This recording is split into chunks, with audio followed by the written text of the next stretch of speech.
Notice to all, this program discusses issues about abusive politicians and abusive individual rich people who abuse the rights of our fellow citizens who are oppressed.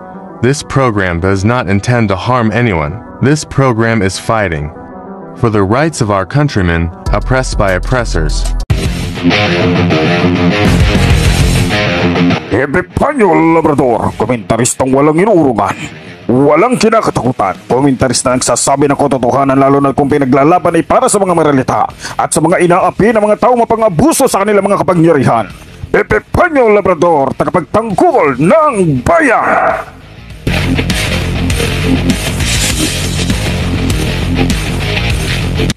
Sundan at pakinggan ang kanyang pakikipaglaban para sa karapatan ng ating mga kababayan. Epifanio Labrador!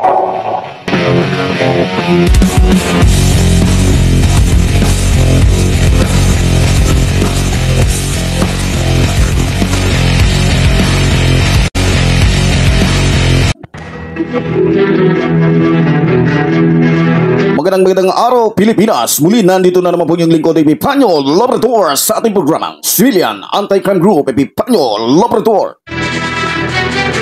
Sa ating pagpapatuloy mga mahal ko mga kababayan, binabati muna po natin mga kapatid Luzon, Visayas, Mindanao na patuloy po na nakaswabay tumututok dito sa ating programa. Maraming salamat po sa inyong lahat, maging sa ating mga kababayan sa abroad na patuloy po na nakaswabay tumututok dito sa ating programa. Maraming salamat po sa inyong lahat. At syempre, maging sa ating mga bago mga subscribers na may lagi namin kayo makakasama sa bawat araw na tayo may tinatalakay dito sa ating programa. Maraming salamat po sa inyong lahat. Muli, pinasasalamatan din natin ang ating National Mind Supreme Commander, Roldan Dumdum. Sa araw po ito mga minamahal ko mga kababayan, pag-uusapan po natin itong ginawa ni Duterte na kung saan pinaratangan at binantaan ang Kamara matapos nilang alisin ang confidential funds ni Sara Duterte.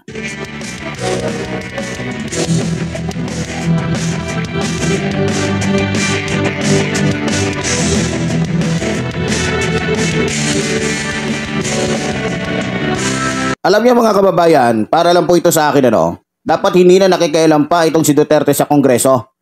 Kung ako sa kanya magpahinga na lang siya at sulitin ang mga panahon na hindi pa siya nahuhuli ng ICC. Dahil pag nasa kamay na siya ng ICC, yun na ang katapusan ng kanyang maliligayang araw.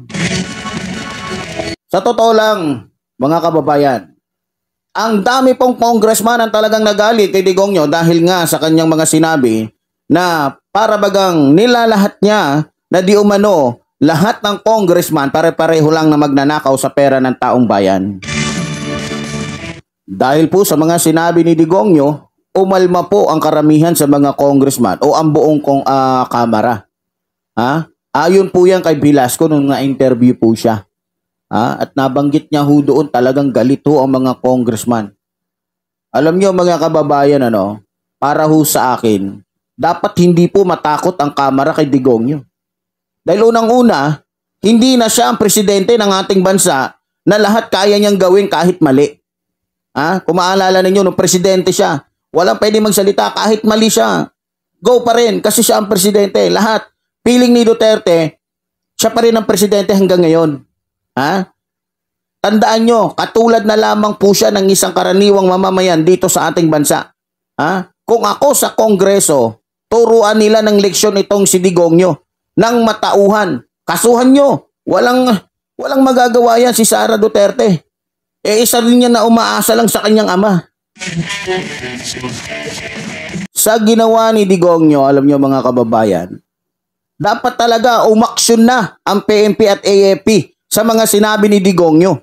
Ayon pa nga sa ating mga kababayan, hindi dapat matakot ang ating pamahalaan kasi wala na siyang immunity dahil hindi na siyang nakaupo. Katulad na rin siya ng isang ordinaryong mamamayan dito sa ating bansa.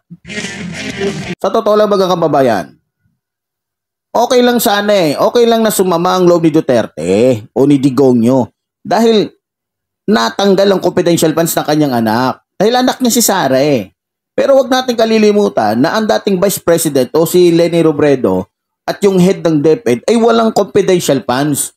Kaya walang karapatan si Digongyo na sumama ang kanyang loob. Ibig sabihin ba, dahil sila ang nasa posisyon, pwede nang magkaroon ng confidential funds ang DepEd at OBP ng ganong kalaking halaga? Ganong kalaking halaga ng pera? Ganun ba yun? Siyempre, anak niya si Sara. Kahit anong mangyari, kakampihan niya talaga yung anak niya. Dahil may kasabihan nga tayo mga kababayan, daughter like father. Alam niyo mga kababayan, isa lang ang tingin ko dito, no? Kahit ipagtanggol pa ni Digongyo ang kanyang anak, basta't mali, mahirap yan. Mahirap po yan. Lalabas din yan, lalabas din po ang tunay na ugali nitong ni Digongyo. Kaya matataguruan talaga silang like father, like daughter. Iisa ang uri ng dugo at pagkatao. Ngayon, pag nangyari yon, mag-iisip ang mga mamamayan natin. Mag-iisip yung mga supporter nila. Lalagay sa isip nila, ipagpapatuloy pa ba nila ang pagsuporta sa mag-amang ito o hindi na? Kasi sa nakikita ho na, ito na nga ang sinasabi ko. Maaring magawa mo ang kasamaan mo sa loob ng ilang taon, 10 taon. Katulad din ho yan ni Tebes. Namayagpag sila sa loob ng ilang taon. Halos ilang dekada. Pero dumating yung punto na dahil sagad na ang kanilang ginagawa, nagkaroon din po ng katapusan. Nagkaroon ho ng ending. So ganito po ang mangyayari ngayon sa mag-amang ito. Pero ito lang po ang mensahe ko kay Digongyo, no? Sana pag mali ang anak mo, itama mo. Hindi yung aayunan mo pa ang maling gawa ng anak mo. Ang daming kailangan na pwedeng paggamitan ng pera na inuutang nga lang natin sa bansang ito. Ganito pa ang gagawin ng mga nasa posisyon? Ano ba yan? Lagi niyong tatandaan na hindi naman kayo nandyan sa pwesto para gawin ang gusto lang ninyo sa pera ng taong bayan. Nandyan kayo para magsilbi. Pag di nyo kayang magsilbi ng tamang pamamaraan ng pagsisilbi, magkusa na lamang kayong bumaba sa pwesto nyo. Sobrang kawawa na ang bansang ito. Sobrang kawawa na ang bansang ito sa ganung galawan ng mga nasa taas o sa mga nasa posisyon. Ang hirap na nga. Lalo pang naghihirap itong ating bansa dahil sa mga kalokohan nyo na yan, dahil sa mga katiwalian ninyo. Alam nyo mga kababayan, sa tingin ko lang po, ito sa tingin ko lang, ayaw talaga nilang mabawasan siguro yung kanilang nakasanayang confidential funds. Alam nyo, ba't ko nasabi ito? Kasi ito po yung nakikita ko Ito yung nakikita ko talaga, kaya mahilig sila sa confidential funds. Pag wala na silang pera, ay mawawalan sila ng control sa mga supporters nila. Money is power. Kaya sa tingin ko, dapat talagang i-audit kung saan nila ginastos yung mga confidential funds nila na sinasabi nila.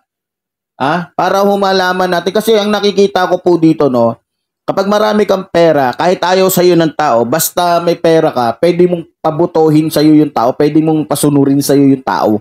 Kahit masama ka, kahit siraulo ka, kahit magnanakaw, kahit demonyo ka pa. Sanay kasi ang pamilyang Duterte sa easy money. Dahil sa panduduro at pananakot, diyan sila, di ba naalala nyo, panahon pa ni Duterte, pag nasisilipan sila, tinatakot nila.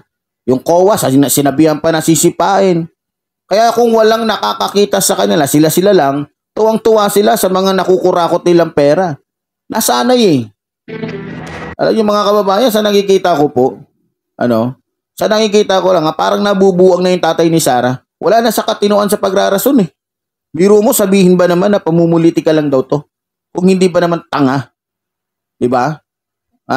Hoy Duterte, hindi pamumuliti kayong di mo masikmura yung lantarang pangungulimbat sa pondo ng confidential funds or other pondo ng bansang ito. Siraulo ka ba? Sa nakikita ko kung hindi napigilan ng ating mga mambabatas ang pang-aabuso ni Sara Duterte sa pera ng taong ng ating bayan, budget sana ni Sara yung mga ninanakaw niya para gamitin sa 2028 election, pambayad sa trolls at sorbe para lagi siyang number 1 sa sorbe. Alam naman nating lahat, yung mga taong siraulo, yung mga alam nilang hindi sila iboboto dahil alam sila kung ano sila, ang gagamitin nila pera. Kasi napakarami po mga kababayan natin nasisilaw sa pera at iba na Sabihin na muna natin yung katotohanan na ang mga tao ngayon hindi bumuboto sa mga matitinong tao pag walang pera.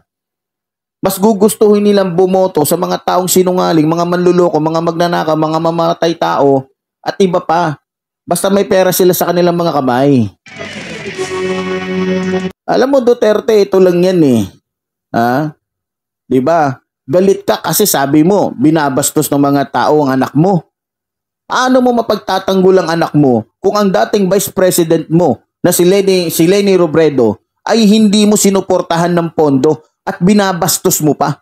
Kung may pagpapahalaga ka sa anak mo, dapat pinahalagahan mo din si Vice President Leni Robredo. Masisisi mo ba kung bastusin din ng iba ang anak mo? Nagawain mo rin naman. Ha? Ibig sabihin, gusto mo ba ikaw lang may karapatan? Ikaw nga lang yung nakita naming presidente na mahilig mag-dirty finger eh. Ikaw nga lang yung nakita naming presidente sa lahat ng naging presidente, ikaw yung pinakabastos yung bungangang putang ina mo ka. Alam niyo mga kababayan, gusto nila igalang sila. Pero, kung mapapansin ninyo, hindi po marunong magbigay galang o respeto sa ating mambabatas itong mga Duterte, lalo na si Sara. Ha? Nanggaling po mismo yun sa bibig ni Sara na sinabi niya wala siyang respeto kay Risa Hontiveros at kay Congresswoman Castro. Ang gusto nila, sila lang ang masusunod. Kaiba po talaga ang pag-uugali ng mag-amang ito. Ha? Dinidepensahan niya yung barat niyang anak. Eh siya nga, di ba maalala nyo? Siya nga mismo itong si Duterte. Ni minsan hindi niya nilabas yung ano niya, yung salin niya. Tapos ang lakas niya maghamon. Siraulo ka ba? Alam niyo mga kababayan, sa nakikita ko talaga, masyadong binibaby ni Digongyo itong si Sara Buhaya. Paano magiging presidente itong si Sara? Kada problema niya, sumbong agad sa tatay niya. Sa tingin ko lang, ang mangyayari pala nito, pag si Sara ang naging pangulo, tatay pa rin niya pala yung magiging pangulo natin. Kasi sa lahat lahat ng gagawin, doon niya lahat kinukonsulta sa tatay niya . Sabi nga ng ating mga kababayan, paano naging public official itong si BP Sara kung hindi naman niya kayang ipagtanggol ang sarili niya? Nga sabi ng ating mga kababayan, mga Bisaya, sabi pa nung kaibigan kong taga Bujul, naunsa naman ko noon si Digongyo, murag korek. Sigig depensa sa iyang anak, nga sakto naman unta sa buot. Tinuod ba yan sakto na sa buot. Naka-eskwela na, bisag kung saan nagipangsudlan na niya, kuwan na gyapon sa iyang amahan. Sa tanaw na ako murag papet ni si Sara Duterte, mga kaigsuunan. Wala ni saktong buot. Mura ni siya papet sa iyang amahan. Na tanang lihok niya, tanang desisyon niya, ang amahan ang magdesisyon. O nag-eskwela pa ka. Sa totoo lang mga kababayan, siguro, kung pinaliwanag lang ni Sara kung saan napupunta yung mga confidential funds na nakukuha niya, baka di matanggal yung confidential funds niya. Transparency kailangan parang kay lang kay ex-BP Leni Robredo lang. Di ba? Huwag natin pilosopohin na kasi nga confidential funds, di pwedeng sabihin, kalokohan yan. Sa asawa mo nga, di ba sa mag-asawa, sinasabi nga ng asawa sa kanyang asawa kung ilan yung nagagastos nila. Yan pa kayang pera ng taong bayan, hindi mo sabihin, pera ng taong bayan. Kaya nga sabi ko nga, di ba? Kagaguhan talaga yan. Pera ng taong bayan, gagastusin ng ilang tao. Parang sinabi nyo na walang karapatan yung taong bayan na hanapin yung mga tax namin. Hayaan na lang yung mga nasa gobyerno dyan na nakawin.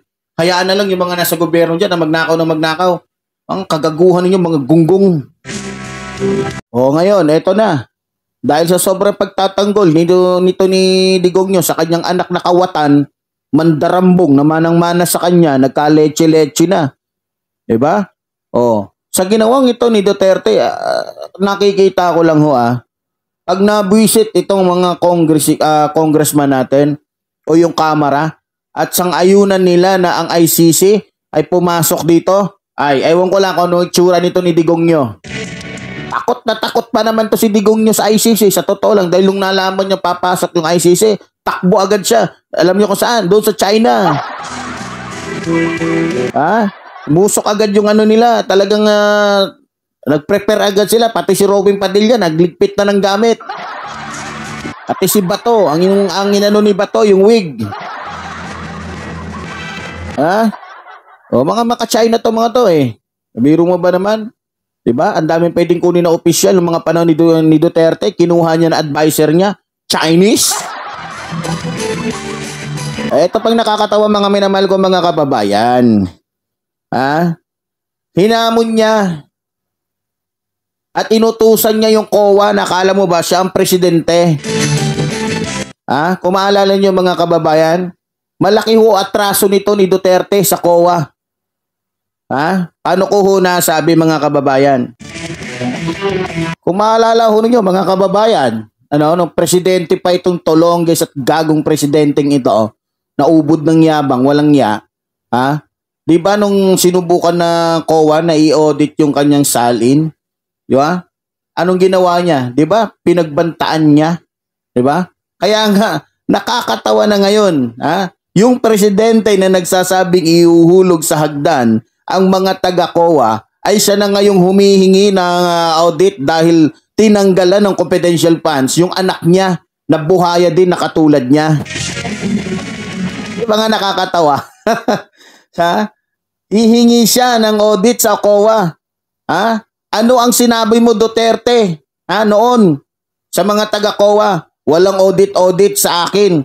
Kaya nga inappoint mo 'di ba si Ombudsman na Martires upang magtanggol sa iyong salin.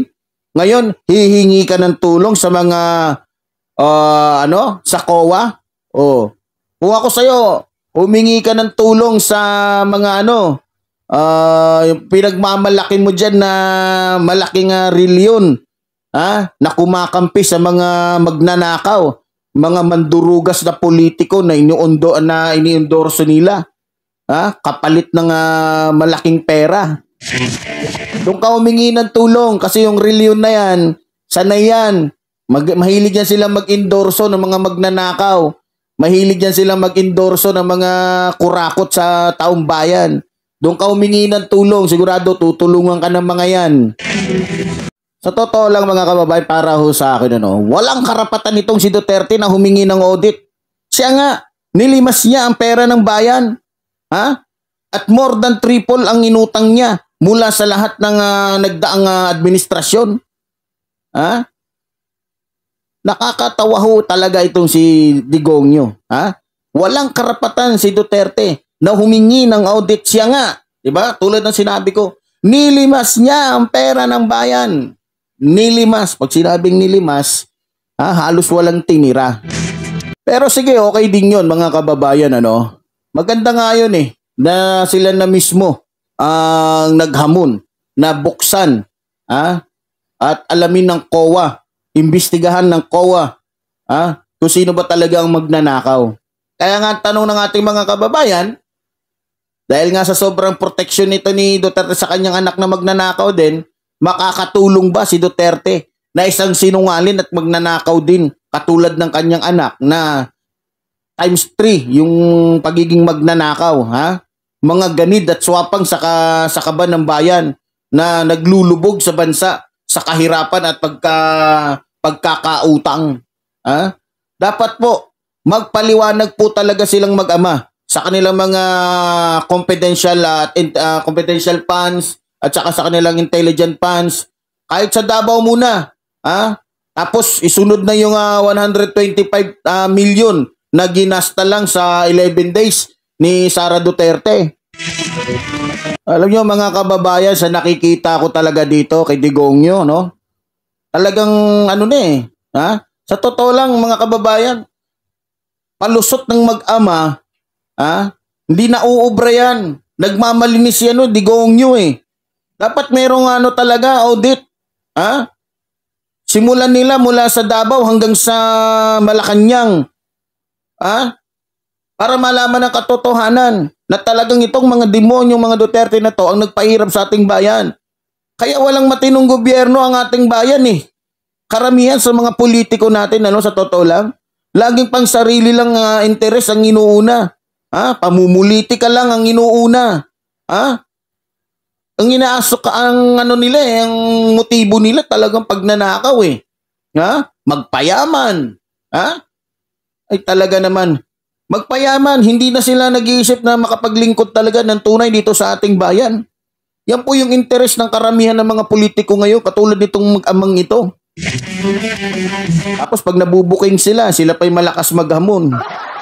O, pag nabuking na naman nito, sasabihin, sinisiraan daw sila. Talaga mahusay talaga itong si Digongyo. Alam niyo mga kababayan, bakit sila magagalit? Ha? Bakit sila magagalit pag sinisita sila at na-audit sila? Hindi ba nila alam? Karapatan ng mamamayan na malaman kung saan napupunta yung mga pera na yun na ginagastos nila. Ha? Isa pa, ha? I-outlaw na yung ano na yan, yung political dynasty na yan. Dahil sa ano na yan, dynasty, mga dinosaur eh. Diba? Talaga naman mga kababayan ko, nakakalungkot to talaga. Alam niyo po ba kung bakit biglang lumobo yung level ng korupsyon at confidential funds ng mga yung mag-ama na to na Duterte noong panahon ng pandemic? Ha? Talaga, naglalabasan na ho yung baho.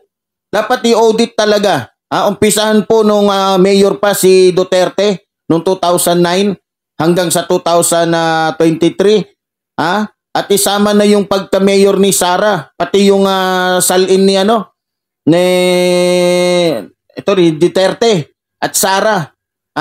Yung dalawang pati yung dalawang magkapatid na naging mayor, kapatid din ni Sara. Isama lahat yun para malaman ho natin yung katotohanan. Mali lang ho nito ni Duterte, hinamon niya. Alam na alam ni Duterte, dapat inalam mo na niya. Unang-una, magkaiba sila ng diskarte ni Marcos. Magkaiba sila. At hindi ahayaan ng Marcos na manaig sila. Kaya nga po, sa maniwala kayo sa hindi, kung maaalala nyo lang yung sinabi ho ni Kaper Silapid, darating ho sa punto na mag-aaway ho itong dalawa. Dahil ho sa, alam nyo na, politika ho yan, mga minamahal kong mga kababayan. Pero kung ako kay Sara Duterte, bumalik na lang sila sa Davao. Doon na lang sila mag-ari-arian. Total, sanay na yung mga taga Davao sa diskarte nila, sa mga pagnanakaw nila na hindi na halata eh.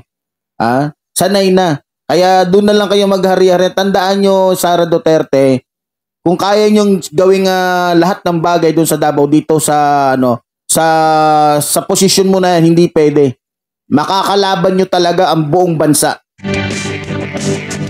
Kaya ikaw, Digongyo, tama din yung sinabi mo. Tama din, magpa-audit kayo. Kasi itong si Digongyo, simula na naging politiko to, talagang sila talaga mag-aama. Si Digong, si Sara, mag-ama yan na hindi sanay sa accountability at transparency. Pagka na-audit ho yung na yon, yung pera nila, malala, pati yung nga pala, yung 16 billion confidential funds na binigay sa'yo, Digongyo, saan mo dinala yon? Paano mo, nilamon? Yung ganong kalaking pera, 16 billion confidential funds. Ebidensya yon para sa ICC, tandaan mo. Kaya Duterte, yung ginagawa mong pag-atake sa Kongreso, na nagprotekta sa iyo noon, paano kung gawan kanila ng ng resolution na napayagan ng ICC na mag-full investigation sa crime against humanity? Anong gagawin mo? Tandaan mo, seryoso yung banta mo, Duterte. Huling-huli sa bibig mo, kung saan mo ginamit yung confidential funds, o tsaka yung intelligent funds. Hindi mo malulusutan yun. Sa sobrang kayabangan mo, marami kang sinasabi na hindi mo na iniisip. Nagagalit ka dahil nabubuking ka. Siguro mga kababayan, kaya galit itong si Sara ay itong si Digongyo na hindi nakakuha ng malaking pera. Itong anak niya, marahil inutangan siya ni Sara. Marahil siya yung gumastos para kay Sara at pinangakuan din ni Sara na tulungan mo ko kasi pagka nanalo ko, ibabalik ko rin sa iyo yung lahat ng mga ginastos mo. Kaya nagmamadali, nagkukumahul itong si Sara na makakuha, maaga pa lang makapagnakaw na ng bilyon-bilyon. Pero alam niyo mga kababayan, isa po sa magiging problema po ngayon, na hindi ho nagustuhan ng mga congressman, yung pagbabanta ho ni Duterte sa buhay ho ng isang congresswoman, na si Franz Castro. Ito po kasi si Duterte, may mga salita siya na sasabihin niya, tapos sasabihin niya, biro lang. Ganun po yung diskarte niya. Sasabihin niya yun, sasabayin niya ng biro lang. Pero ang katotohanan ho, ayon ho sa ating mga kababayan at sa mga nag-a-analyze tungkol ho dun sa sinabi ni Duterte, ayon po sa ating mga kababayan, hindi po biro yung sinabi ni Digongyo na papatayin niya si Sara o si Franz Castro dahil lang sa pagtatanong sa budget na gustong makuha ni Sara Buhaya. Sa totoo lang, marami mga kababayan natin na nagsasabing tama naman talaga si Castro. Biglang nagmamalasakit sa pera ng taong bayan, kailangan niya talagang tanungin si Sara Duterte. Galit na galit si Digong. Gustong-gusto niyang magmalinis. Tandaan mo, Digong, sa panahon mo marami ka ring anomalya. Nasaan yung halimbawa, yung sa PhilHealth, yung 15 billion. Yung 15 billion na overpriced. Yung laptop na at saka yung yung anong tawag dito, yung chopper. Nasaan na yung sinasabi mo, yung chopper sa Russia na 12 billion. Tsaka yung sa Parmali, nasaan na? Kailangan din malaman kung saan napunta. Yung pera na sinasabi mo, na ginastos mo sa taong bayan. Alam mo pala, tapos nagyayabang ka ngayon, alam mo pala, ang anomalya, bakit nung presidente ka, hindi mo ginawang magpa-audit? Sige nga,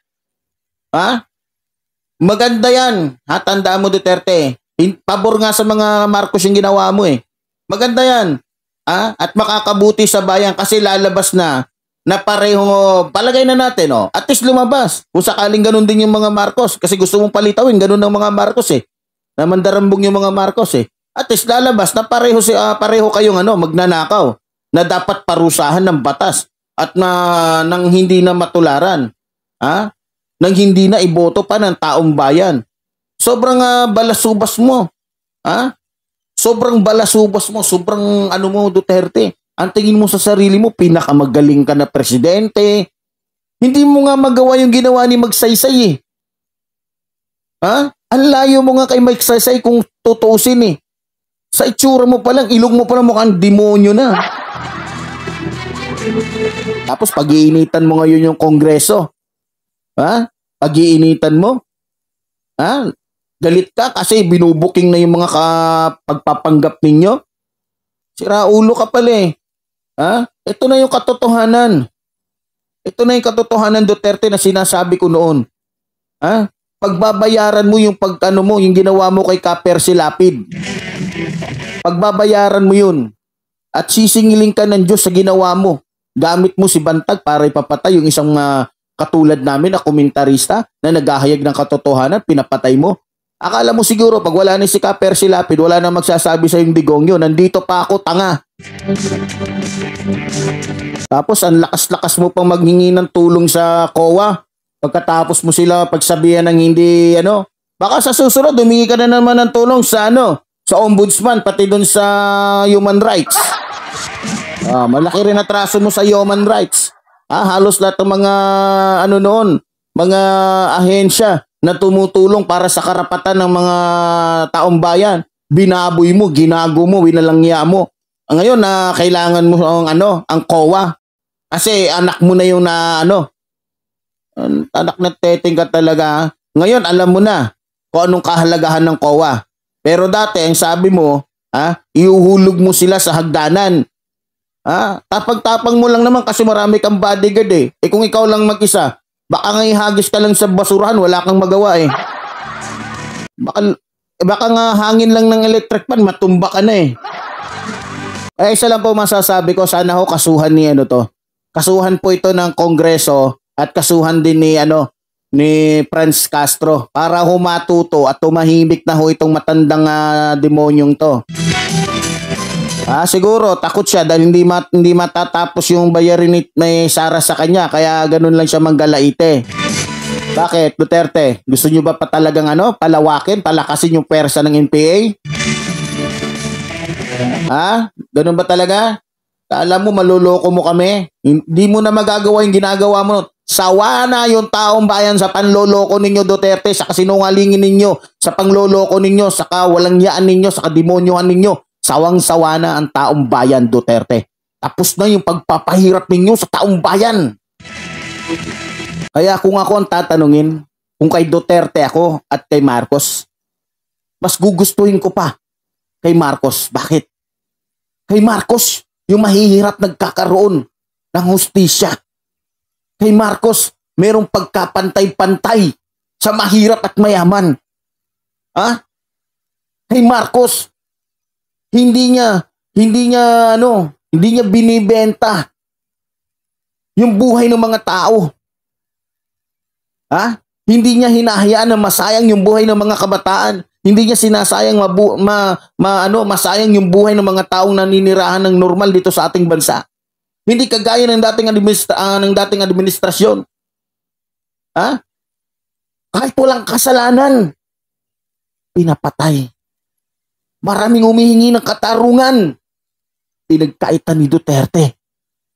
Dahil alam niya, siya ang mananagot ng lahat ng kahayupang yun. Ganun kawalang ya. Ganun kasama. Yung panahon na yun, yung panahon na hindi malilimutan ng ating mga kababayan na naapi dahil sa isang presidente na walang puso. Kaya mga kababayan, nananawagan ho tayo sa ating mga congressman. Turuan nyo po ng leksyon si Duterte.